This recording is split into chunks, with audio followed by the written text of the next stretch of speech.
সবচেয়ে সহজ উপায়ে কীভাবে লসাগু গসাগু নির্ণয় করতে হয় তা এখন আমরা করব। প্রথমটি আমরা লসাগু নির্ণয় করে দেখি তো। অর্থাৎ আমরা ২ দিয়ে দেখব।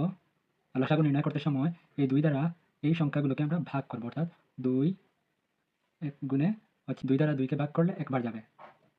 এখন আমরা ২ দ্বারা ৪ কে যদি ভাগ করি আমরা পাবো ২ দুগুণে ৪। আর ২ দ্বারা ৮ কে ভাগ করলে হবে ২ ৪ গুণে ৮। আবার আমরা ২ দ্বারা এটি ভাগ করব। এটি যেহেতু যাবে না, যা আছে রেখে দিব এবং ২ দ্বারা ২ কে ভাগ করলে একবার হবে, আর ২ দ্বারা ৪ কে ভাগ করলে ২ বার হবে। এভাবে ভাগ দেওয়ার পর নিচে যখন আর ভাগ যাবে না, তখন এই যে সংখ্যাগুলো এগুলো আমরা গুণ করে যা পাবো তাই আমরা লসাগু লিখে দিব। অর্থাৎ ২ ২ গুণে হচ্ছে ৪, ৪ একে ৪, আবার ৪ একে ৪, ৪ দুগুণে ৮। এই ২, ৪ আর ৮ এর লসাগু হচ্ছে ৮।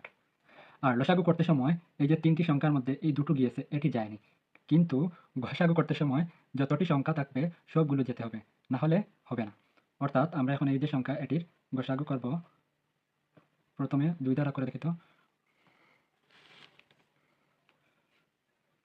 ২ ১ গুণে ২, ২ দুগুণে ৪, ২ ৪ গুণে ৮।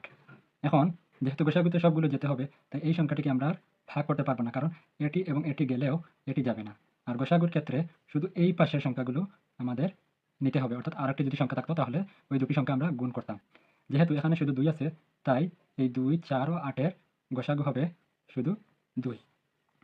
আর লসাগুর ক্ষেত্রে এই পাশের সংখ্যার সাথে সাথেও এই পাশের সংখ্যাগুলোর গুণ করতে হয়। আর গসাগুর ক্ষেত্রে শুধু এই পাশের সংখ্যাগুলোর গুণ করতে হয়, এই পাশের যা থাকবে সেগুলোর গুণ করতে হয় না। এই হচ্ছে লসাগু ও গসাগুর মেইন পার্থক্য। আর এভাবে খুব সহজেই লসাগু ও গসাগু শিক্ষার্থীরা নির্ণয় করতে পারবে। আর আপনাদের জন্য প্রশ্ন, লসাগু এর পূর্ণরূপ যদি লঘিষ্ঠ সাধারণ গুণিতক হয়, তাহলে গসাগু এর পূর্ণরূপ কি? কমেন্ট বক্সে জানাতে ভুলবেন না।